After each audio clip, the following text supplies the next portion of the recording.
Materials natin, kinuha natin doon, wala pang 100 meters. Oo. So, ibig sabihin, yung 100 meters na pananim, kayang magtanim ng 1,000 square meter. Opo. Okay. Kaya. So, ganun yung, ganun yung kasimple yung paliwanag. Tapos, ang pagkuha ng pananim, yung isa, mga 4 na bundle, inaabot ka ng mga 10 minuto, 15 minutos. Opo.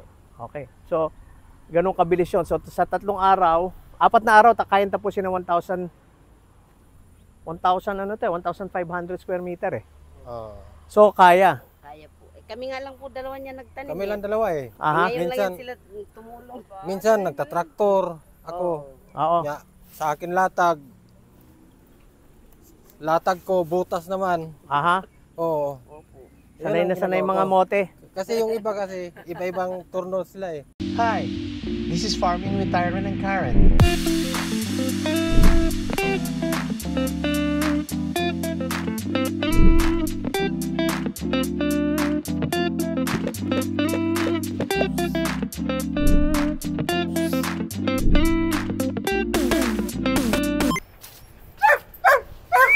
Freya. Shh. No, no. No.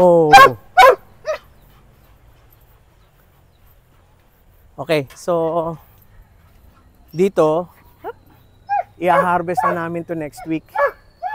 Itong kamote dito. Di-deliver namin sa client namin na nag-export ng kamote chips. So makikita nyo kung gaano kaganda yung ano natin, kamote.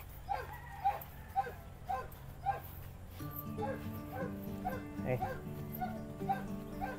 Magandang araw, Lorena. Okay, so ang ginagawa ni Lorena, nagkukuha siya ng planting materials. So ito, i-harvest na natin sa 1 linggo, di ba?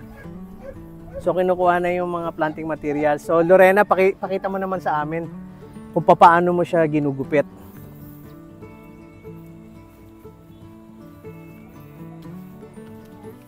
Oo. Kailangan yung katamtaman lang din yung haba niya. Dali ah. Okay, sige. Patayin yung dulo tapos putulan mo dyan siya. Wow. Ganyan pala. So pantay-pantay siya. Pakita mo, ayan, no? Okay. So, tulad yan, bawat isang ganyan, ilan ang magiging laman? Ano po, minsan may 4. 4 na kamote. Opo. Okay, bawat Eh, isa. bawat tanim namin doon, 3. Okay. So pagdating ng 3, sama-sama siya, mga 8, gano'n. Lumalabas parang 1 kilo, isang tumpok na 3. Ikidmit pa minsan. Mga 2 Malalaki, kilo. opo. Okay. Sige. Tapos yan, iniipon yan, dadalihin naman doon sa pagtataniman natin. Opo. Tulad dito, tulad niyan, ganong kalaking lupa ang matataniman yan sa inano mo? Ano lang po, ano lang, siguro mga 100 square meter. Hindi naman. hindi po. Hindi pa. 50 square meter. Okay. So yan. Sa dami niyan, aabot na tayo ng halos mga 3,000 square meter, no? Yan. So, paano natin masisigurado na maganda ang planting material natin at gaganda yan? Alagaan po. Paano alagaan? Kailangan po isprehan para yung uod di makakain. Saka yung kailangan malinis po ang paligid. Oo. Tapos Para- buhagagan lupa. Opo. Katulad nito, buhagagan lupa, mas maganda to kaysa sa dati natin. No? Opo. Ganong kaganda tingin mo ito, itong pananim natin na to? Ganda po. Kita mo naman kanina yung mga laman eh. Ang lalaki. Okay, kasing ganda ni Catherine Bernardo o kasing ganda ni Pia Wurzbach? Kasing ganda ni Ma'am Karen. Mas maganda siya. So love ibig ko si sabihin, Lorena. okay. So mapapaaga ho ang bonus ni Lorena. So Karen, mapapagastos ka ngayong araw na to. Okay. Okay, so yan. Gano'ng katagal mo ginawa yan? Yan. Sabihin na natin to mga 70-80 square meter na pananim. Mga gano'ng katagal mo? 10 minuto. Kasi mabilis ka magtrabaho eh. Mga 10 15 minutes. Okay, 10 to 15 minutes. So, halos mapuno na natin yung anuhan na yun. So, susunod naman, pagkatapos ito, pupuntahan naman namin si Janjan at saka si Benhao. Titingnan natin, tuturo natin kung paano nila ginagawa. So, maraming salamat sa Lorena. Meron ka bang gustong batiin? Wala na po sir. Ayaw mong batiin si Coco Martin o si Catherine Bernardo. Wala. Wala na po sir. Oh, sige. Ikaw na lang ang babatiin nila. So, ito yung natin, talong. Talong, oo. Ang kamatis. So, nandun ho yung namin. Okay, Kat, samahan natin si Lorena sa paghatid. Ganyan pala lumalaki ang lettuce. Pag hinayaan yung lettuce, ganyan pala lumalaki. Ang kulit. Ang kale, dapat ganyan. Aha. Ayan, samahan natin si Lorena. Kukuha ka rin dyan. Kukuha ka ng pananim. Okay. So ayan, nagsasogan ng ano nga pala ulit pangalan ng anak mo? Albert. Si Albert nagsasogan ng kambing. Pakita mo yung si Balat, oh.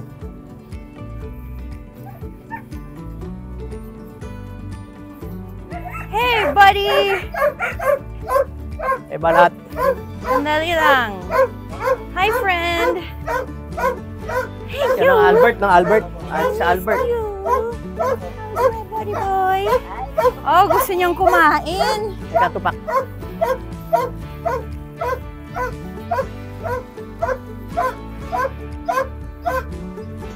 Okay. So ito, dinala ni Lorena yung pananim. Ano naman ang ginagawa mo ngayon dito, Benhao? Magbubutas sir, ilalagay yung bagin. Aha. Magbubutas tapos ilagay yung bagin dyan. So para saan yung tali? Anong mo dyan sa tali? Yung purpose naman yung tali para yung hilira na yan doon, tuwid na tuwid. Aha. Tuwid na tuwid. Yung hilira niya. Okay. Para madaling malaman tapos meron kang lalakaran. Opo. Paano ginawa nyo sa lupa? Bakit naging ganyan kabuhag-hag yan? Ay, traktor namin sir eh. Saka 200 yan nga sa traktor. Kaya ganun kabuhag siya. Oo. Paliwanag mo sa kanila bakit kailangang buhaghag yung ating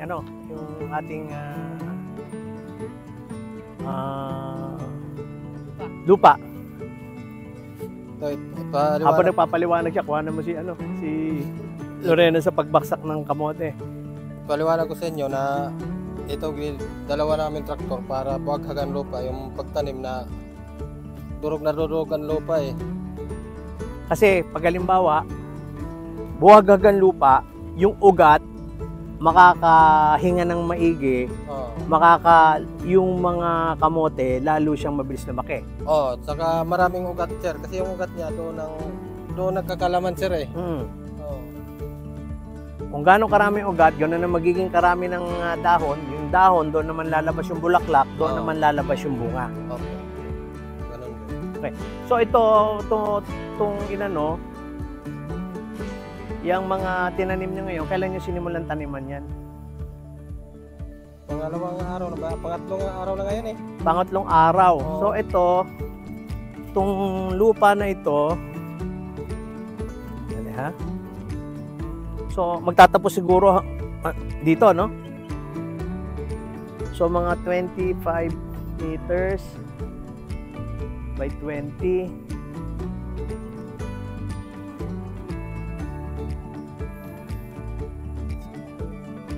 Halos mga 700 square meter ito, no? Mahigit. Mahigit sir. Halos 1,000 square meter sa 3 araw na pagtatanim. Okay. Tapos itong planting materials natin, kinuha natin doon, wala pang 100 meters. So ibig sabihin, yung 100 meters na pananim, kayang magtanim ng 1,000 square meter. Okay.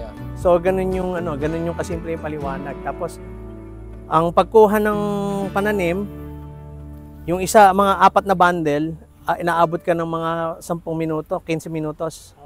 Okay. So ganun kabilis yun. So sa 3 araw, 4 na araw, kayang tapusin ng 1,000 1,000 ano to, 1,500 square meter eh. Oo.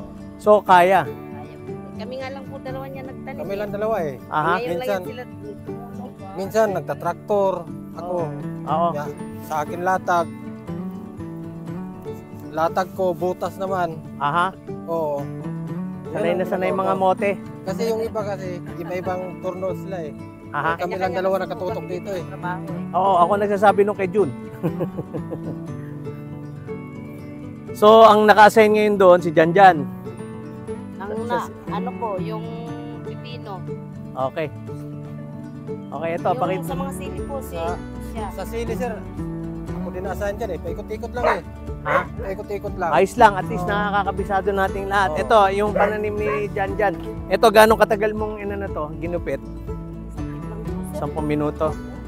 Okay, so ito lahat ang pananim namin. Ito ngayon, ang gagamitin namin, ito ang gagamitin to pang export, no? Ng yan ho, wala na ho kaming maibebenta dito. Dito sa mga batch na to, puro ito order na ho sa amin. Kaya yun ho yung maganda, pagka nagpa-farm kayo, dapat siguraduhin nyo meron kayong mabebentahan. Okay, sige, panoorin namin kung ano yung ginagawa nyo, Benhaw.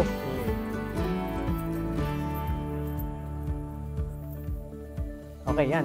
Ikutan mo sila. So they're dropping Yan, 3 hindi na to. stalks. Tatlo yata eh. Oo. Doon, sige. Pakita mo yung ginagawa nila to. Parang nilalaglag nila Yan. muna. Tapos So, yan. tinatanim. Ayan. Ito si Benhaw magtatanim na yata. Ayun ang doon nakafocus. So, Yeah. si Lorena nagbabaksak din si Janjan. Ibinabaon naman ngayon ni Benhaw. So, ilan yan? 3. Tapos, ang magiging laman yan, mga ilang piraso.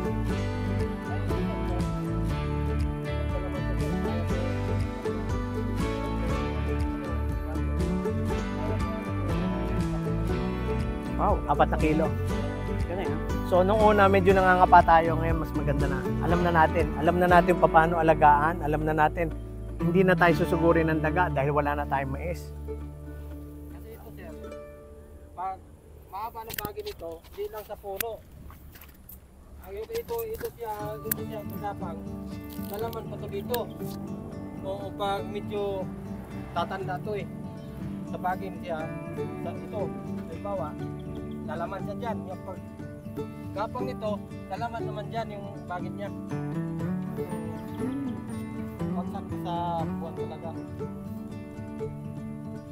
Ito, meron akong pinalagay na fertilizer dito. Yung fertilizer natin. Susubukan natin yung ibang parte para malaman natin kung ano kabilis. Kasi yun yung ginamit natin sa kalamansi. Yung tawag natin miracle fertilizer. Biglang nagbubulasan at saka lumalaklak, nagka-jole, nagka-buko, nagkaroon ng bunga. Subukan natin dito. So ayan, pakita mo yung ginagawa nila Lorena, tupak.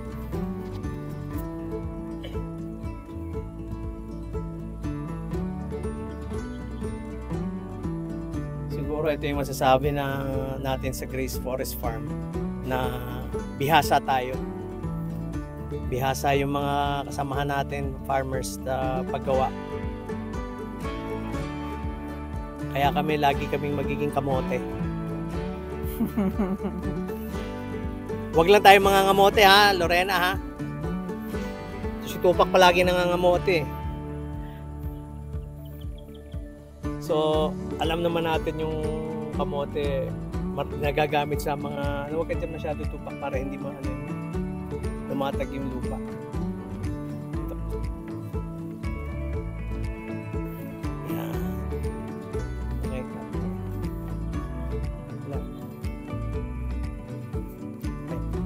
So yan. Mo lang, pakita mo lang Tupak yung yung ginagawa nila, yung pagbabaon. Tapos napakita mo na yung ginagawa ni Jen at saka ni Ate. Ganito, magiging mabilis talaga yung trabaho pagka ganito.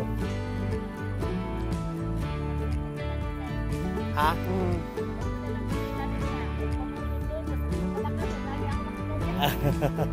Dapat may upuan ka. Ganun ba? Oo, kasi ano ba before maganda? din, Ayun, nag-uupuan pakita mo ako kung eh. Maganda yung lupa. Makita mo yung uod. Ayan. Bulate, hindi uod.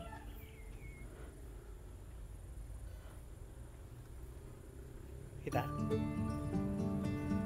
Huwag na. Huwag na, baka masira pa ako.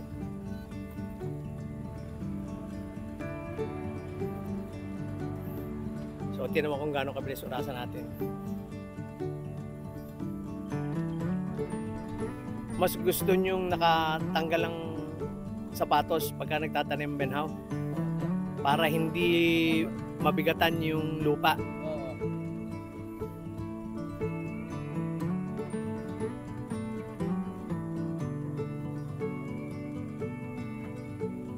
Bilis nilang kumilos. Ayun oh, nakatatlong halera ka agad. Wala Kaya pang nga eh. 10 minuto.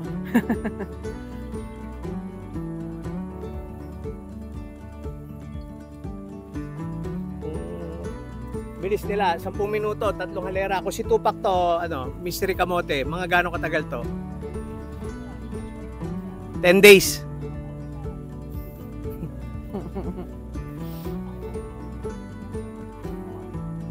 Hindi ka Bakit? naririnig, kailangan ka lumapit dito. Interviewin natin si Mr. Kamote. Ito yung si Mystery Kamote. So yung namin, siya yung mascot namin ng kamote. Bakit Tupac? Bakit siya? Bakit siya? Bakit siya? Mascot ng kamote. Bakit siya? Bakit siya? Bakit? Ano, masakit katawan mo? Utak na nangangamote. Lagi, kaya nangangamote yung utak mo na alog. Ito si Mr. Kamote. Mystery Kamote. Ano po yung may papaliwanag dito sa mga kamote natin? Dito ka dito. Mystery Kamote, tsaka si Tupac po. Yung kamote. Yung kamote, maganda sa katawan. Sa kali, maganda ba ang kamote? Ay, hindi, nakakabuisit. Bakit? Ang sarap itanim. Sagot ang mga. Pag sumemplang, ang sarap itanim. Ano naman masasabi mo kay Mystery Kamote? Bilisan mo, yung ulo mo. Hindi ka makapag-isip do, naalog. Batiin niyo si Jun, nagla-live. Si Bjorn. Mystery Bjorn. Bukas tuloy yung ano ko. Kamusta naman si Jun? Mas Mas maganda ang takbo ng park pag wala ako dito. masaya po kami masaya dito. eh. Ha? Masaya pag wala si Jun. Bakit? Ba't kayo masaya pag wala si Jun? Walang nang bubuisit sa'yo. Baka nabali.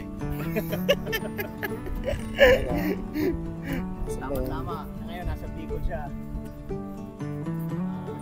Makikita niya kung ano mga pinagsasabi niya sa kanya. Ano pa ang gusto mo sabihin?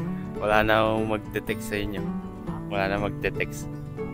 Nang pabili ng Ano kape. mo magiging masaya siya sa Bicol?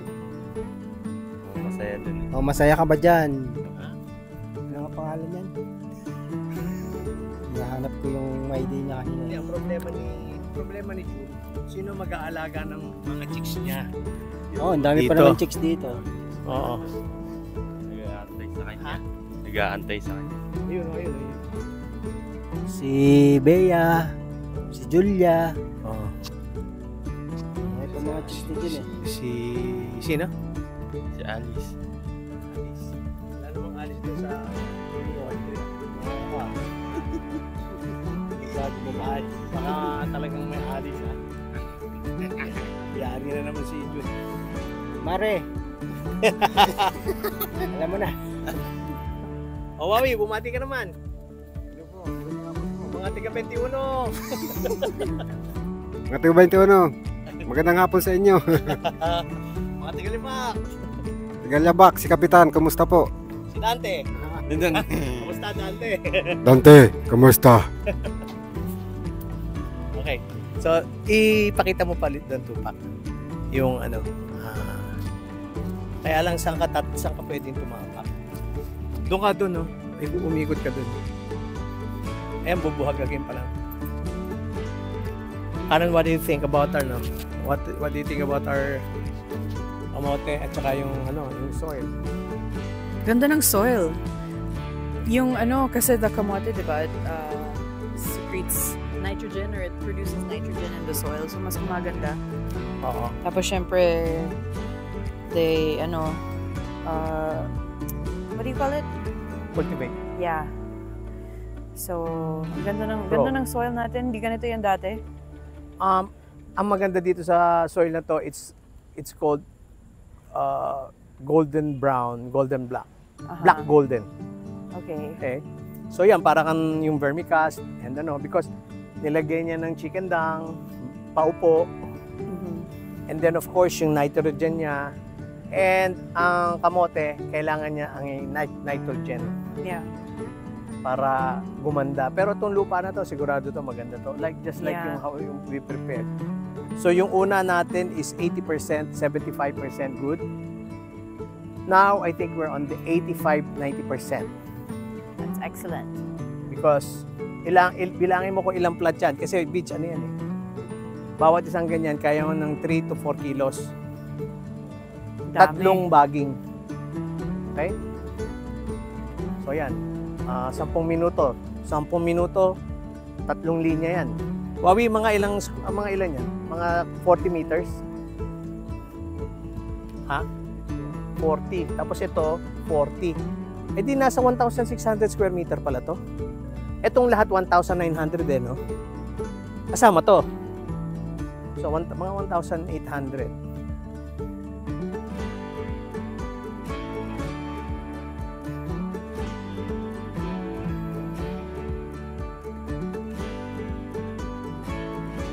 Isa silang pamilya. Si Ben Howe at saka si Lorena mag-asawa. Anak nila si Albert. Tapos, kapatid niya si Janjan. Family. So, Mystery Kamote, masaya ka? Masaya ako. At wala si Jun. Jun, kung nasan ka man, diyan ka na lang. Hindi sa akin ang galing yun. Galing kay Mystery Kamote. Tsaka kay Okay. Okay. So, I think that's it. Paalam na tayo. Lorena, Ben Howe, paalam na kayo. Paalam na kayo. Ayan, maraming salamat. Maraming salamat. Maraming salamat. Maraming salamat. Mystery Kamote, ikaw yung namin dito, pinaka-kamote. So, magbababay ka na lang.